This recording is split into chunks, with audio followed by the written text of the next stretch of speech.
Good evening and welcome to the Redevelopment Agency meeting for March 23rd, 2021. This meeting is being conducted in accordance with guidelines issued by Governor Sisolak, which limit in-person attendance. Public comment can be submitted prior to the meeting via email or voicemail, and a period for public comment will allow for anyone to call in if they wish.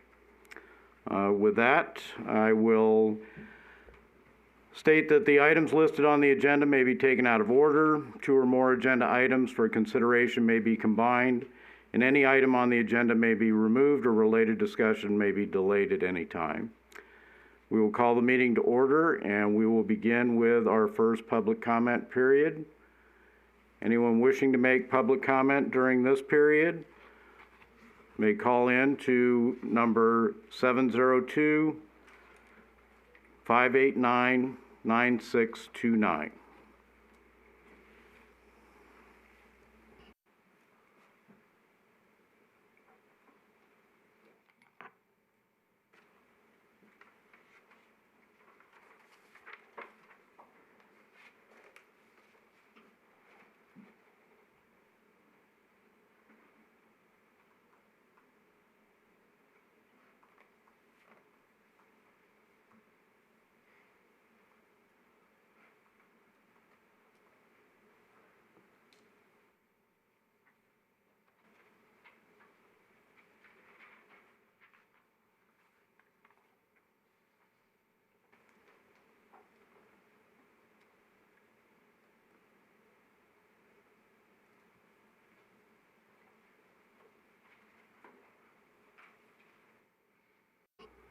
Again, this is the initial public comment period for the Redevelopment Agency meeting.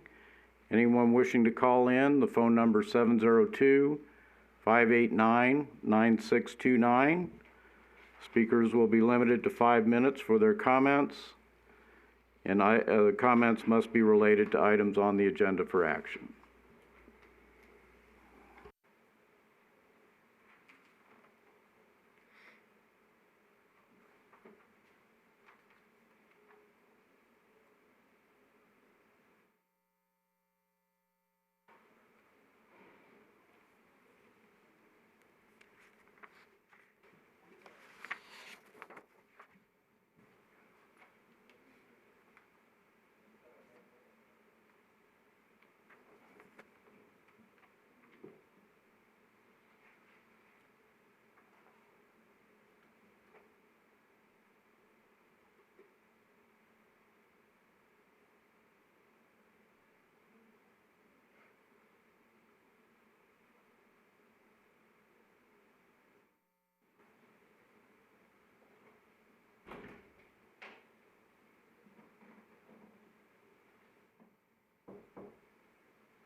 Is there anyone present in chambers that would like to make public comment at this time? Madam City Clerk, did we have any emails or voicemails? None, but I did want to let you know applicant Dawn Wenger will be available by phone if you'd like me to call her. Thank you.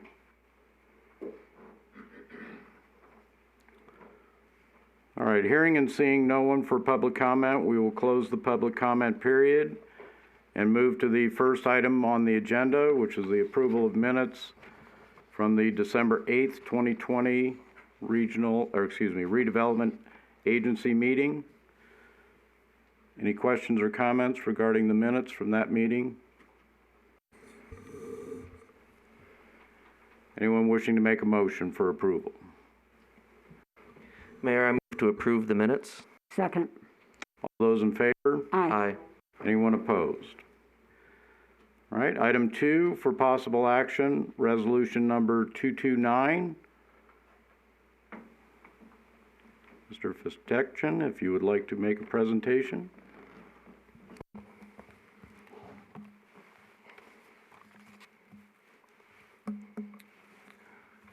Good evening, Rafi Fistikjian, Economic Development Coordinator.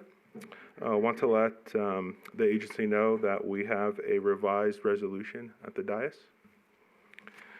Dawn Wenger the owner of Auto Wash, is proposing to invest $13,500 to specifically remove and replace the existing cracked asphalt driveway with concrete. This phase of the project focuses on the side and the rear of the driveway of the property. The board approved $5,352 in RDA funding for the first phase of the project in July of 2019. The first phase focused on asphalt replacement for the front of the property. The establishment is located at 915 Nevada Way and was built in 1976. Ms. Wenger and her family have owned and operated the Auto Wash for the past 25 years. She would be eligible for up to 30% reimbursement of funds invested through the city's RDA grant program. Based on eligible expenses, she could receive up to $4,050 in reimbursements. The RDA budget is $180,000 for this fiscal year. To date, 3 grants have been approved, totaling $14,563. Ms. Wenger could not be in attendance, as stated earlier, but is available by phone if any of the members have any questions. Thank you. Thank you. Questions or comments from council? Councilmember Adams? I'll just comment that, we did go forward with earlier, like you said, an earlier phase of this, and I do think this is definitely within the means of what this RDA should be used for. Any other questions or comments? Councilmember Hoskins? Yes, the appearance of the driveway seems to be much in need of this, so I certainly approve this. Thank you. Anyone else? Anyone wishing to make a motion then for resolution number 229? I'd like to make a motion to accept Resolution 229. A second. All those in favor? Aye. Aye. Anyone opposed? All right, we'll move then to item number 3, resolution number 230. Once again, Rafi Fastikjian, Economic Development Coordinator. TAP Water Management Group, LLC, members Larry and Grant Turner have applied and are seeking RDA funding through the Historic Preservation Grant Program in order to make improvements to the property located at 524 Nevada Way. The group purchased the historical building in January of this year. The original construction of the building occurred in 1932. Most recently, it was the former location of the antique store Back in Time. Historically, it was also home to Rosie's Cantina and Brody's. Their goal is to convert the property to a non-smoking tavern and live music venue.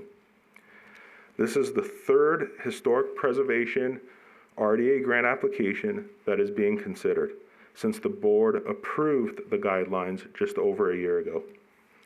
The RDA historic preservation budget is $100,000 for this fiscal year. 2 previous projects were approved for a total of $63,132.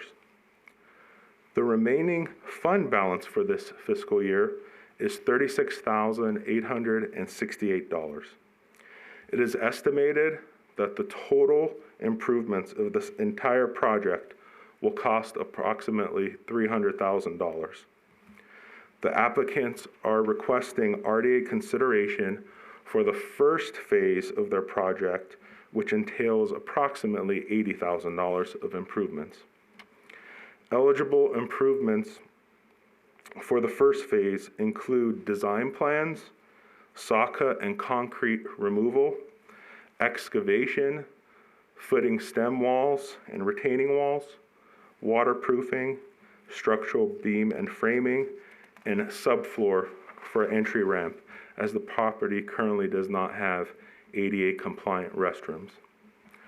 Other than the design plans, Items for the first phase include ADA accessibility. Also, several improvements are associated with the structural stability of the building, as the most current plans were reviewed by the building official. TAP Water Management LLC would be eligible for up to 50% of reimbursement of funds through this grant program. Based on eligible expenses, for the first phase of this project, they could receive up to $36,868 in reimbursements. The applicants will submit a second application this year for the final phase 2 of the project, totaling approximately $63,032 for fiscal year 22 RDA historic preservation consideration. They understand that any eligible activities in the final phase may not begin until Historic Preservation Committee review and RDA agency and council approval. Staff will work with the Historic Preservation Committee to evaluate eligibility of the future final phase 2 improvements. Between the two phases, the applicants are seeking the max RDA limit of $99,900. To help the board evaluate their requests, staff required the applicants to provide specific details of the eligible grant activities and how proposed improvements comply with the historic preservation guidelines as well as the Secretary of Interior's standards. As required by the guidelines, this project was presented to the Historic Preservation Committee last month on February 24th for review. The committee reviewed the eligibility detail worksheet and made a motion that the application was compliant with the Historic Preservation Grant Program guidelines. The applicants understand that they are responsible for the continued maintenance and needed future repairs of any items the board approves for a period of 10 years in order to preserve the historical qualities of the building. Finally, a total of 3 bids were submitted per NRS requirements. Newcastle Construction and Remodeling is owned and operated by one of the applicants. The city's RDA grant is awarded based on the lowest bid amount and does not preclude the applicant from applying. I'm happy to answer any questions that you may have. In addition, Larry and Grant Turner are here to answer any specific questions regarding the project. Thank you. Thank you. Questions or comments? Councilmember Adams? Mayor, just at this time, I wanted, out of an abundance of caution, just to disclose that my wife was a former employee of Mr. Turner, the applicant. That relationship ended over a year ago. I have no pecuniary interest in this project, and that prior relationship would have no effect on my vote here tonight. Thank you. Councilmember Bridges? Yeah, I do have a question. We received the notice from Blair Davenport, and she wrote my opinion for this project and then listed half a dozen items that would be go ahead and funded, or she would feel comfortable, and then the others having to be done in another time or in the next fiscal year. And then you wrote today a list of 7 activities and their eligibility. Do you feel that that addresses those concerns that she had? Absolutely. Yes, we were able to get in contact with Blair, and for the first phase, which is in the staff report, as those 7 items that you're talking about, those all are ADA compliant requirements, and for the structural stability. So her concerns, we're able to touch base and reassured her that for the second phase, that staff is going to work with the Historic Preservation Committee to ensure that the remaining eligible items, the remaining items are eligible. Okay, and I did circle on that Newcastle construction, the items that were consistent with this first group, and it came to 79,800, is that? Correct. Okay. Correct. Okay, great, thank you very much. And just for clarification, Blair Davenport is a member of the Historic Preservation Committee. Any other questions or comments? Councilmember Folda? Thank you, Mayor. I just wanted to voice some concerns with the other members that on this project. As we all know, we recently approved this new Historic Preservation RDA grant. The difference being from a regular grant, you want to go over that, Rafi, what the difference between the two are? Yeah, the difference is that this involves historically significant buildings, and primarily on a historical preservation grant, certain interior items are eligible, while on a traditional RDA grant, it's primarily exterior related improvements. The historical preservation grant is up to 50%, while the traditional RDA grant is up to 30%. Okay, and what is the difference in how the reconstruction is done?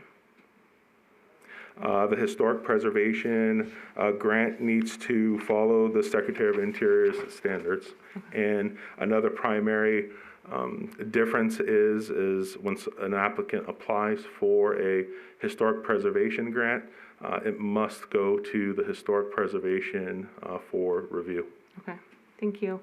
So my concern, this is a very new process for everyone, for staff, for council, for the Historic Preservation Committee. They don't normally review RDA items.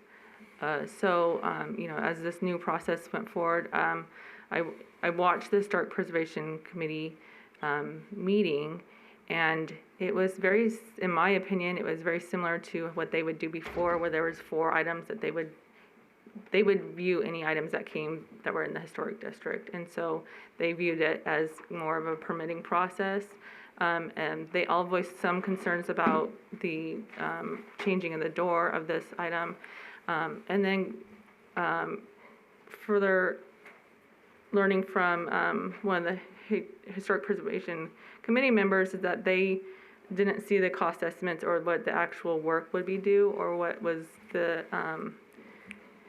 those kind of information that we have tonight. And so there's a difference in what they saw versus what we're seeing tonight.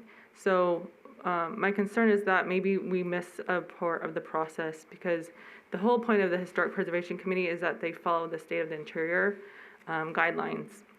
And the Historic Preservation Committee didn't really get to see what they were doing that would follow those guidelines. So the conundrum is that because this is a 2-step, because we're stuck with there's not enough funds to fully fund this project, it has to wait till July for the next step. I'm hesitant to go forward with this project right now when we don't really know if this is a historic project or if it's just an RDA project. So because we don't have the interior standards, I didn't see anything showing that those would be followed. And so to start into a project that maybe later we would find more information on, I'm hesitant to jump into it at this time. I feel like the applicant has 2 options. One is to gather more information about the historic frontage of the building, because the applicant's asking for a door to be moved and doesn't have the historic knowledge yet of where the door originally was. So we don't know if this is bringing back a door to original place or completely changing the storefront. And to bring those items back to the Historic Preservation Committee so that they can go through the state interior guidelines of on how they construct this project. The other option that they could do is apply for the regular RDA as I see what they have here, I think would all fall under the regular RDA without much issue, except for some of the interior items that they're asking for that wouldn't fall under that part of the scope of the project. So I feel like those are the two options for this at this time, without the information that we have that this is actually going to be a historic preservation project. Thank you. Other questions or comments? And excuse me, I keep saying council member. We're in the redevelopment agency meeting, so it's Member Adams. Thank you.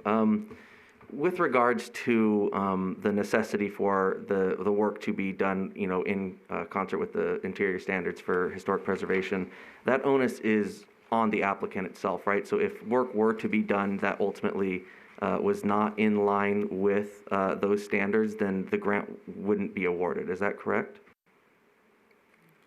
Yeah, I mean, the onus is also on staff to ensure that, it falls within the guidelines in conjunction with the Historic Preservation Committee.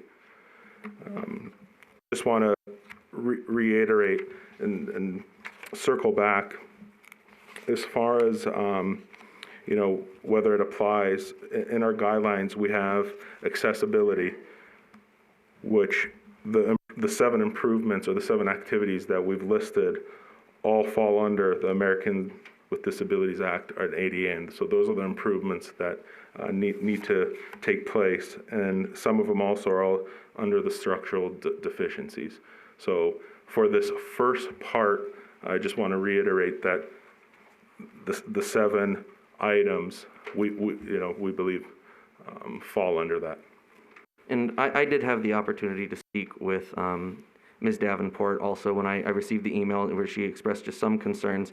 And in going over what is listed for what is being proposed today, she did seem to agree that those issues do likely meet the standard of interiors, the interiors standards. So, for me, the reason we have this is to preserve our historic downtown, and this is certainly a building that looks to be in need of preservation, and so I would be hesitant to just say, oh, we can't go forward, but I understand the concerns because we're kind of looking at this at 2 phases, at this phase, we want to do this, and then you have a whole nother phase at which, is where some of the concerns do start to arise, and I don't want anyone, certainly not the applicant, who is, putting a lot of their own time and effort and money into this.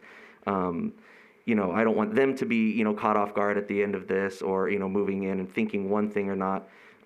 But I think it's obvious that they have gone through a lot to try and get as much information as they can about the original features of the building. I know not everything is there. They have Alan Stromberg working on it. They've been consulting with Dennis McBride. I think that shows a great amount of effort to preserve this. And and like you said, yeah, it's not just the onus isn't just on the applicant, but also on staff to make sure that they aren't guiding the applicant down the wrong path. So, me personally, I think this is the reason this fund is there. I think, I just want the applicant to be sure that they understand, and it seems like it has been made aware that, this is just one process, and then the next step in order to even qualify for that, they would have to show, again, that they're doing it. I think some of the concerns that Member Folda raised about, the Historic Preservation Committee feeling maybe that they were, I don't know if ill-prepared, but just that they were offered different information or not the complete information as what we're seeing tonight. And I think that might have, just caused some consternation. And everybody wants to see a project like this be able to move forward. We want to see the preservation of our historic buildings. So certainly there are growing pains. This is a new process, and I think we can certainly learn from this. But with what is listed right here, with discussing with Ms. Davenport about what these are and her understanding of them, and that they would in fact meet those standards, I would be comfortable moving forward at this time. But with that abundance of caution moving forward, that's not a guarantee that further elements or further work that is done for another applicant would be the same. I want to make that very clear. But it seems that the building is in need of some work, and I think that's why we have this grant in place, is to encourage historic preservation. Member Folda? Thank you. I just want to reiterate, and I understand that these are structural things that are allowed under the grant agreement. However, if further into the project, I haven't seen that this is a restoration. There's a lot of removal and asking for new sheetrock, and these are plaster walls. The exterior is not being preserved in any way except for the arches are being painted.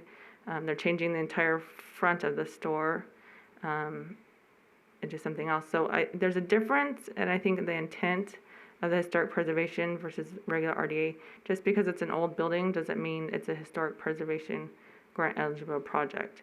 And when we start getting into, okay, you can do some of this interior work, the only reason they're allowed to do this interior work is because it's a historic preservation. And so, but the exterior work, which is what everyone will see from now on, I don't see that we have the evidence at this time yet to say that this would qualify.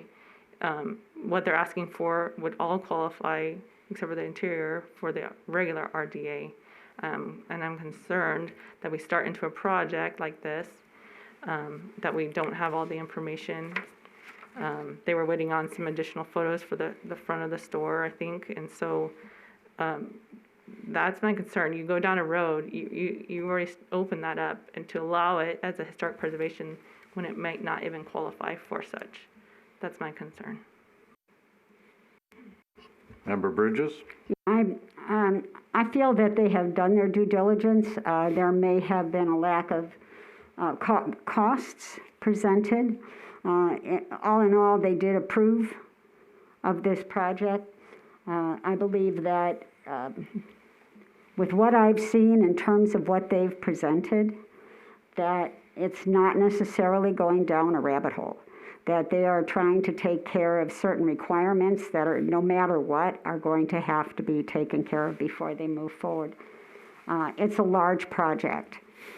And my concern is that to not fund them is to possibly put off, the purpose of the RDA is to avoid blight. And the worst thing that could happen is to have a building sitting there unoccupied and not in the process of being repaired to be brought up to even ADA standards. So I personally support what they're doing right now. I believe that once they get to the second, to next fiscal year to apply again, that they need to go through the process again, that they're making sure that all the steps going forward are right, that qualify, that are inspected and certified that they're on the right track. I don't see that anything that they're doing is contradictory to the historic preservation grant as it was set up. That's the purpose. We have an old building in the middle of a lot of respected businesses, and it would be wonderful to have another building along that road, that restaurant row, so to speak. So I think that for this part we could go forward. Member Hoskins? Thank you. The items before us tonight are the ADA and the structural stability, correct? Correct. Okay. So we're really not getting into the historical portion of it. Yeah. Correct. Okay, so my concern is, I know with the historical, it's 50%, with just RDA, it's 30, correct? Yeah, up to. Okay. Correct. So should we be looking at this at 30% rather than 50%? Because we haven't gotten into the historical portion of it, and we really don't know exactly what they're going to do because that's not been presented to us. This is just a question. I don't know the answer to it. Do you? And can they be mixed like that? They cannot be mixed. They cannot be mixed. So if we go for it, we have to go for the historical part, even though it's the ADA and the structural portion and not the historical portion, correct? this should be the historical grant. I mean, I just want to alleviate the differences and obviously some lessons learned for the next phase. The difference is actually quite a big difference because the plans now have been submitted. The plans have been submitted in March, which was after the HPC meeting. So our goal is to work with and present and show the actual plans that were submitted to the HPC, to the committee. I just want to state, I think the plans look fabulous from what I've seen, but I do have some concern, as Member Folda has, in the Historic Preservation Committee not having that information prior. So thank you much. Yeah.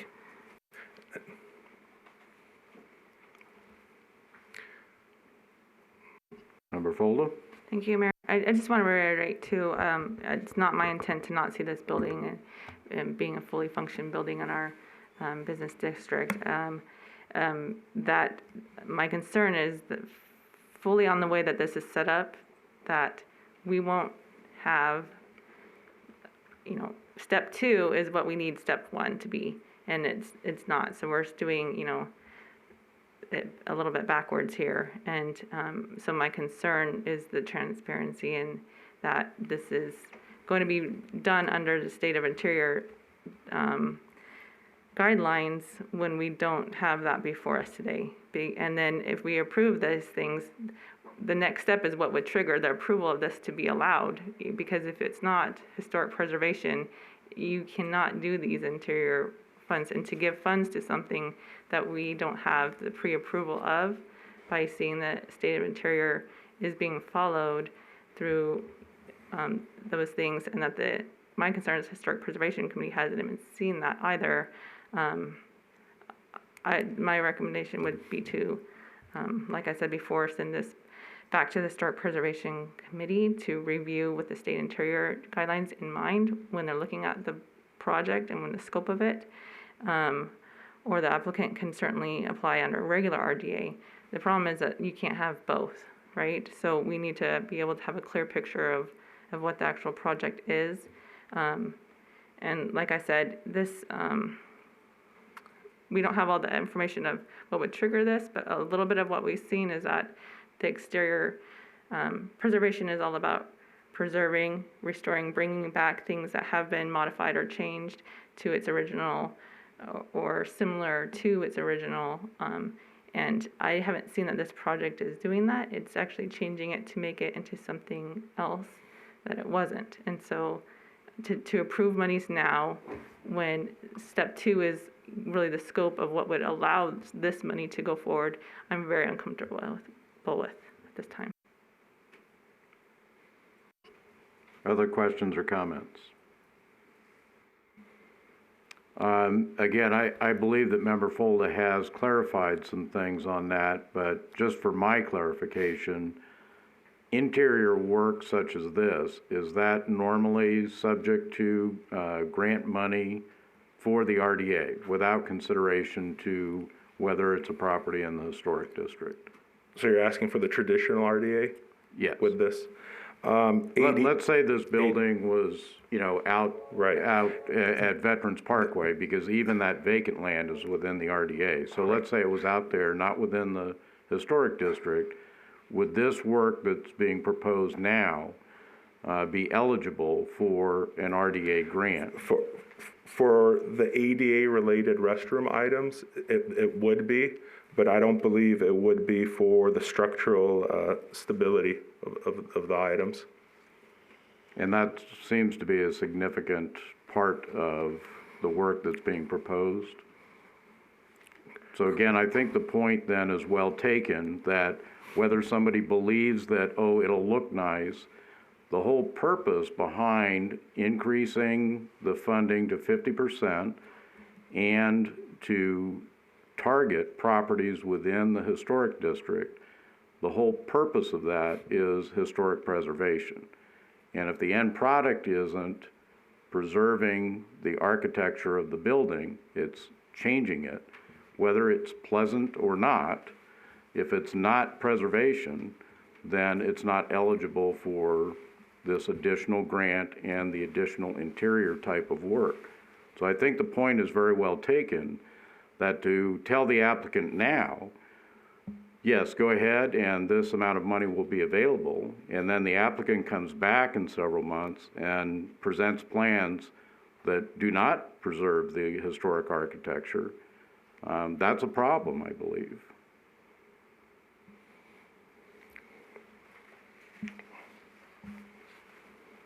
Also, a couple of things. One, I want to compliment the applicant for removing the overhead and profit when the work is being done by the applicant's company.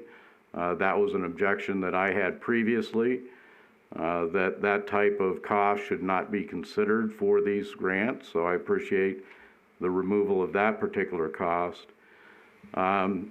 I have a question when I look at the plans as far as the front of the building that's being described. Again, I believe that is significantly altering the front of the building, and I don't know that the door that's depicted is what would actually be there, but it doesn't seem to be anything close to what would be considered a replica of the original architecture of the building. So I believe this has some significant issues, and it's not going to the intent of what this grant is. If the intent of the grant is we will just provide money for old buildings, we can certainly look into something like that. But this program, that's not the intent of this program.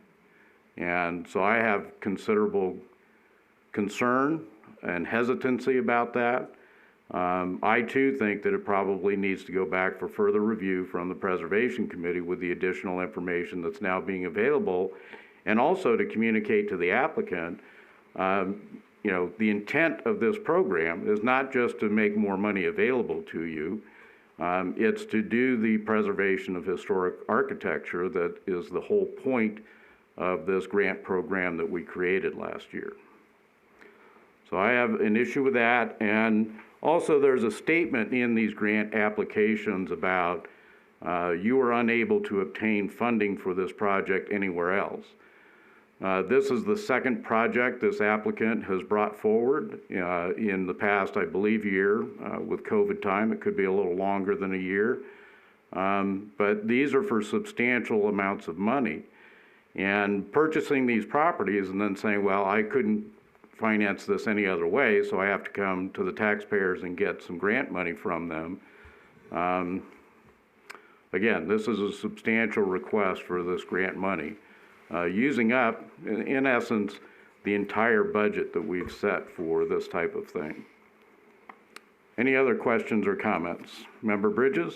Yeah, I just want to be a contrarian and say that after reading the proposal and reading the purpose of the Historic Preservation Grant and the information that was discussed at the Historic Preservation Committee, that to encourage preserving, rehabilitating, and restoring historic significant properties to Boulder City, protect and enhance Boulder City's attractiveness to visitors and residents, and to protect and enhance the historic landmarks which represent elements of Boulder City historic roots. It appears to me that that is what they're doing, and not just trying to get city money to work on the outside of a building.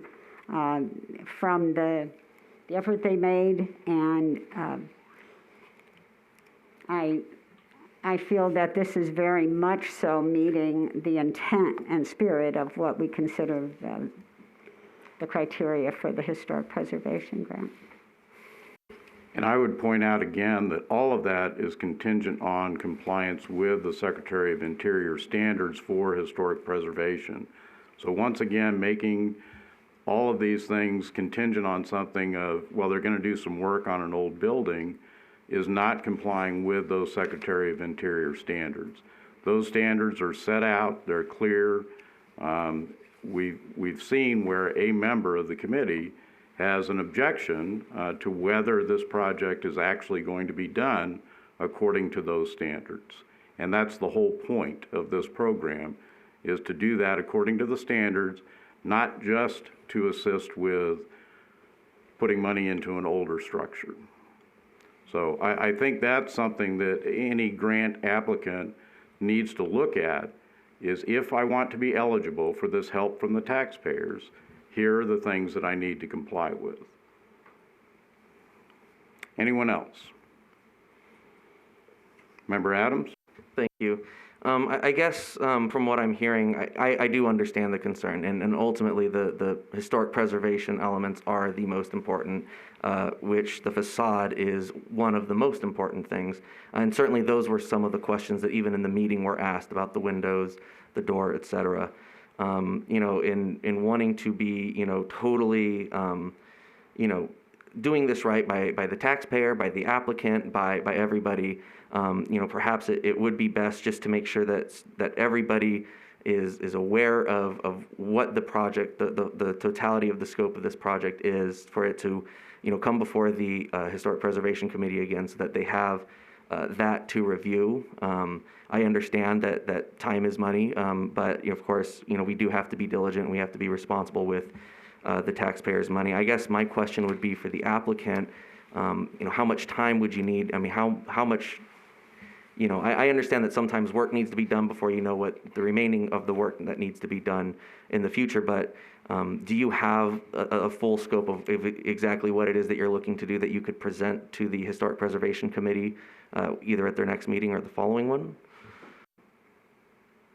Will you repeat that, please? Go to the podium, please. Thank you. So my question would be that I'm thinking that just to be, use an abundance of caution, to be diligent with the taxpayers' money, since there is some concern with the totality of the scope of the project, to come before the Historic Preservation Committee again with the additional information that they didn't have present with them before. Do you have all of that information and material with what your plans are for the facade exactly and all that sort of stuff? And if not, how much time would you need before to present that to the committee before we would want to move forward? Correct me if I'm wrong, what we're talking about right now is just what we've requested, right? That's a standalone request, not subject to any future requests that we might or might not make. Is that correct? So what we're looking for right now is for... Mr. Turner, I think you've misinterpreted a lot of what the conversation here has been this evening. Can I finish talking, please? I want to clarify something for you. You've asked a question, so I'd like to clarify something for you, that under this grant program, the work that you're requesting funds for tonight some of it would not even be eligible under the standard RDA program. You are applying for these funds under a special program that this council approved that says if you comply with the Secretary of Interior standards for historic preservation, we will extend funding to the interior type of work that needs to be done on a building, and not for just the other types of things. Now, ADA projects, those are funded, but other work that you have would not be funded under the standard program. So it's important, I think that distinction has been brought out by other members here this evening, that if you apply for this grant, it enables you to include other work and it increases the grant amount available to you. So you're not doing a standalone request here tonight. It's tied in with the totality of the project. You would not be eligible for some of the items you're requesting had it not been for your application under that historic preservation guidelines that comply with the Secretary of Interior standards. Yeah, I understand that. So, if...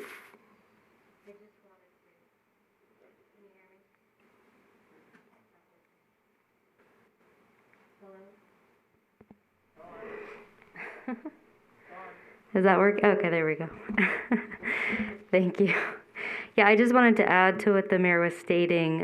Essentially, under our ordinances, we have a policy to maintain a minimum development fund, and projects which exceed the total allocated funds may need to be resubmitted within the next funding period.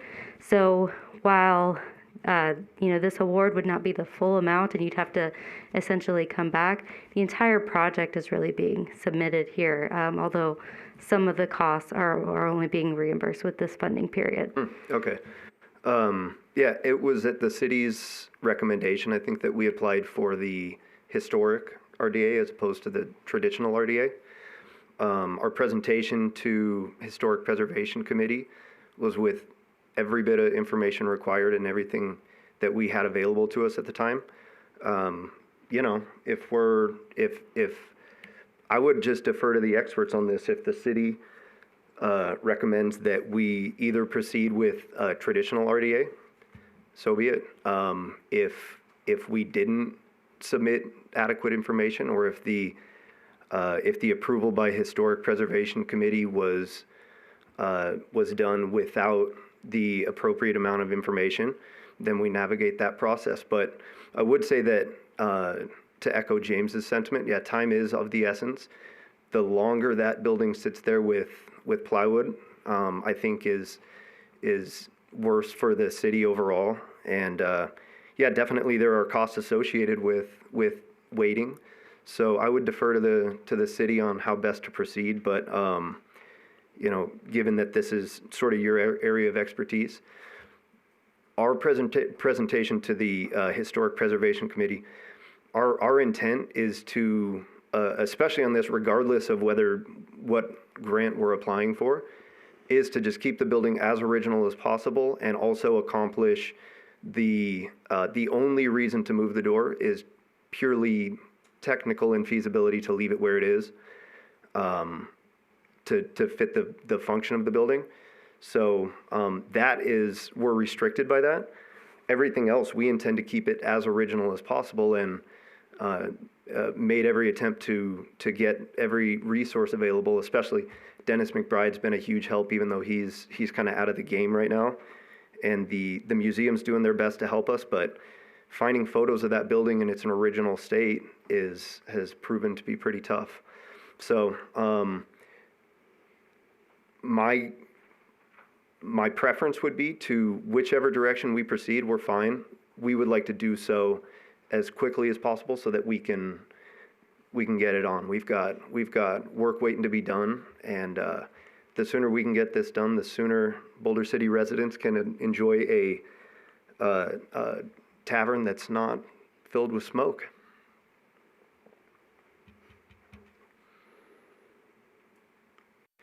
I guess my question would be, do you feel that you are prepared enough to go? I guess I'm not quite sure when the next Historic Preservation Committee meeting is. Is there enough, do you know, Mr. Mays, whether or not there is enough time to have this come up on the following agenda in case we wanted to have them review? Good evening, Michael Mays, your acting city manager and community development director. The next meeting is going to be next week, so unfortunately, there wouldn't be enough time to put it on that agenda, but we could put it for the next meeting in April. And would that allow you, Mr. Turner, to have all the materials ready for them? Again, this isn't on you. I understand that you followed the direction of staff, and brought the materials that you needed. But I think what ends up happening is when members of the Historic Preservation Committee see one thing in our packet that looks different than what they saw and what they thought they were approving, that does start to just cause some concern. So that's not on you. I just want to make sure that you understand that, but I also want to make sure that, because at the end of the day, this is on you, and of course, like we mentioned, staff, and so I want to make sure that everybody is on the same page so that there are no surprises at the end of this. I think everybody here is interested in the preservation, including you, including everyone on council of our historic district, and so I just want to make sure that we move, in a way, and that we are being responsible with our taxpayer dollars. So that's just where I'm kind of coming from right now. Is I just want to make sure that we cross all our T's, dot all our I's. Yeah, certainly, I'm with you there, and we want it to be done right as well. Question of staff: would the process of, is it possible to, and what is the utilitarian solution to this, as far as if it were to switch to just a traditional RDA grant? Does that start the whole process again, or is it is it just as simple as, considering it as that?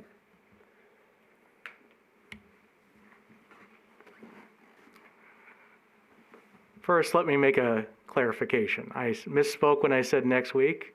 The Historic Preservation Committee meeting is tomorrow. So, still can't add it to the agenda. So I think what we would do is we would sit down with the applicant and talk about the different options. With the additional plans that were submitted, perhaps a suggestion is to meet with a representative of the committee initially to kind of go through those items. Certainly, with respect to the Historic Preservation RDA grant, the objective is to encourage preservation. And so we can talk to the applicant about timelines and the approval processes and provide a couple of different options to see how we can move forward with the project as expeditiously as possible.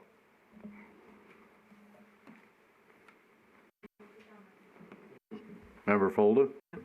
Sorry, Michael, this is for you. One more time, sorry. With the regular RDA, there is enough funding for the entire project, is that correct? Or? That is correct. So if they did a regular RDA, they wouldn't have to wait till the July date to resubmit? That is correct. After the new fiscal year, they wouldn't have to do that? Correct. However, a lot of the things that were deemed eligible through the Historic Preservation Grant wouldn't be eligible through the normal grant because that is principally exterior improvements only. Okay. So as you work with the applicant to decide which route, historic or regular RDA, they would like to go, if they choose historic, I would make the suggestion to go through the State of the Interior guidelines with what they're proposing so that that's prepared for the historic preservation to see how they're following those guidelines. So they can submit that to them, and the frontage of the building is going to be a big determinant of if they're doing historic work. So if the applicant has any additional information on whether they're returning it to historic or if it's not, that would be probably something to provide to the Historic Preservation Committee. I know they already brought up that concern about the moving of the frontage. Any other questions or comments for the applicant? Or other questions at all? Member Hoskins? Okay, it might be more feasible for the applicant just to go with the RDA if the time constraint, because going through that whole process and making sure that everything is compliant with the historic, although you're getting less with just the regular RDA, it may be more feasible for you to go that way. Yeah, and that was my question is, what does that process look like? Is that a whole new, does the clock start all over? Or does our current submittal act as sufficient information to be considered as a traditional RDA grant? We can easily work to accommodate the other application. It wouldn't have to restart the process. Obviously, both are going to be subject to a subsequent RDA meeting that would need to be scheduled. Member Bridges? Yeah, was the document of eligible activities submitted to the Historic Preservation Committee? The SHPO, No, so I think, again, there's, as I mentioned before, some lessons learned. So timing, the applicant did everything that was required of him. The February 24 was the Historic Preservation Committee meeting. So at that point, what was required was the eligibility detail sheet, worksheet that we call. okay. And then the application, the complete application, rightfully so, within his time frame, their time frame was submitted in March. So again, just some lessons learned. I think we all can kind of rewind the tape and see what we can learn from this, and then change our process accordingly. Okay, because I'm looking at the form, and it talks about eligible work complying with the standards of the treatment of historic properties for preservation, and this has been thoroughly filled out. So it seems to me, if I were them, I would want to go forward with the historic preservation grant because it does, they have looked into it. They have already filled out that documentation. I think it sounds like they're clear about what it is that needs to be done in order to proceed along that line. I just wasn't sure if this was the document that was missing, or was there... That eligibility, the detail was submitted for the HPC. Was already yeah, submitted, okay. That's So, what, but the packet that we see tonight, was after the HPC meeting. okay, thank you. And by packet, you're talking about some of the renderings. Renderings, the detail, the costing, and then, like I said, the plans were, the actual, like, architectural, the plans were submitted in March. Mm-hmm.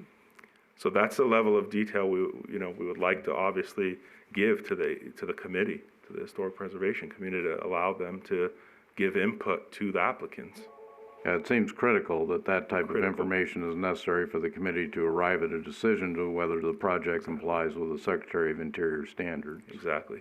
Thank you. Any other questions or comments? Member Adams? I guess my suggestion would be to hold this in abeyance until either, whether the applicant decides he wants to change his thing, or until the Historic Preservation Committee can review this one more time with all of the additional information. Are you putting that in the form of a motion? Sure. Yes, I am. Do I need to speak? A motion has been offered on the floor, sir. Anyone wishing to second that motion? I'll second the motion. All those, any discussion among the members of the agency? Member Adams? I would request to allow Mr. Turner to speak at this time. Go ahead, Mr. Turner. Oh, thank you. Everyone's acting like we didn't submit any information for the Historic Committee. We submitted a rendering from Alan Stromberg for the front of the building. That was submitted at the first meeting.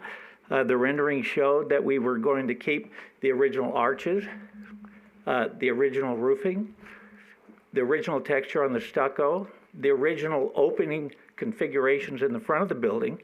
The only reason we needed to move the door is because by moving the door, the floor elevation from the sidewalk increases 4 inches, which we absolutely had to have to get all the ramping inside that's required for ADA.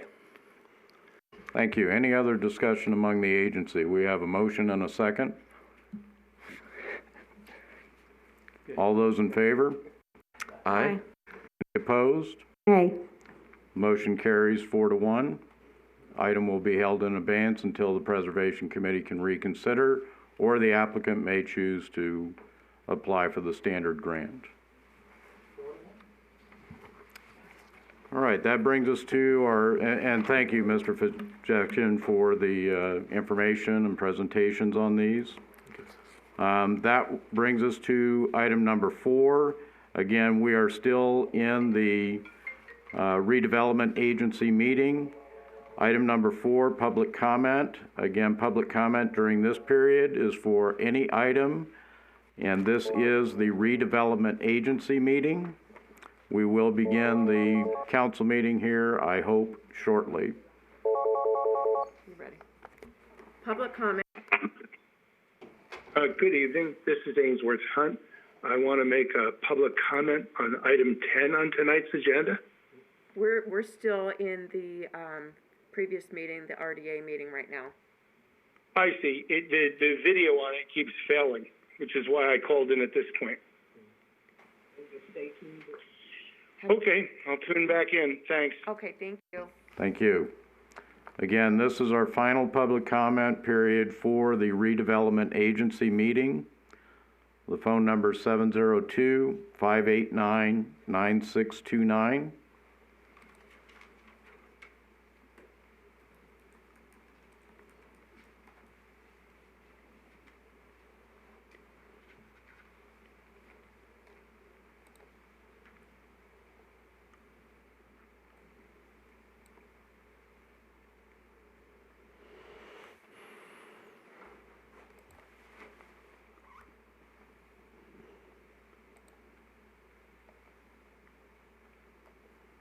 Madam City Clerk, were there any written or voicemails submitted for this?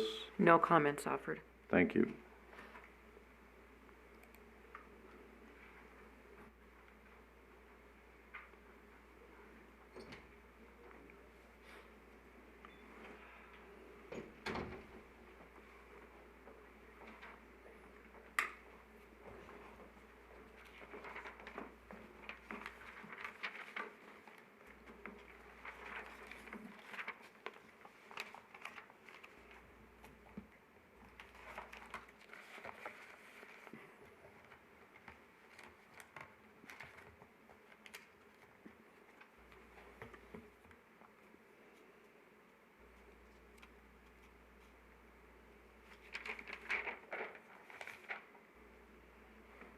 All right, hearing no one, well, let me offer anyone in the audience that would like to speak in the final public comment period for the redevelopment agency meeting. Glenna Dunn, former occupant of the building that is being discussed. I just want to add my insight.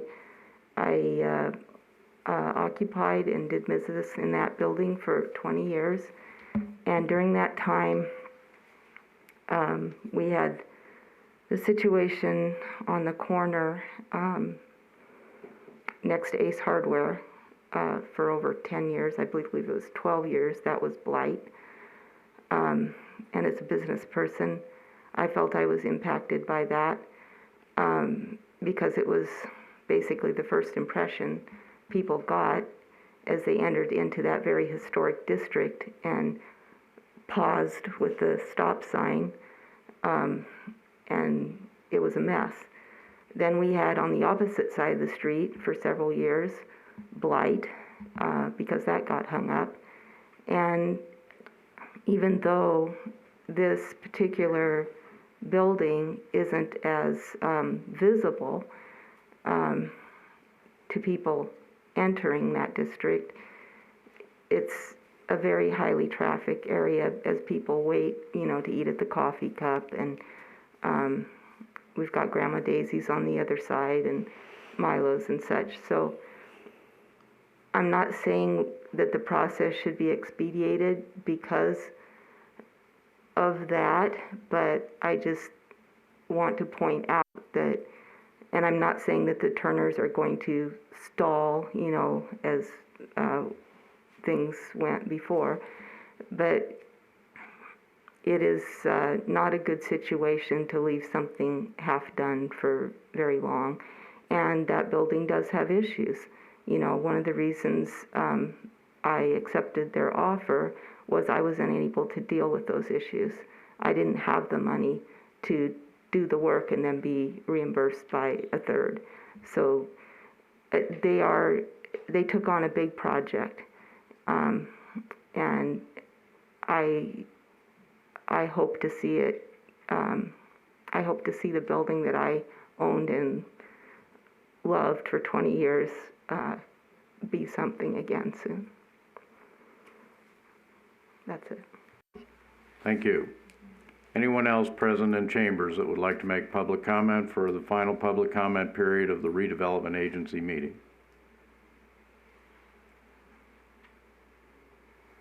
All right, seeing and hearing no one else, we will go ahead and close the public comment period and adjourn the redevelopment agency meeting. Madam City Clerk, are you going to need a few minutes to get ready for the next meeting? All right. We will plan then to begin the council meeting at 7:45. We are adjourned. Thank you.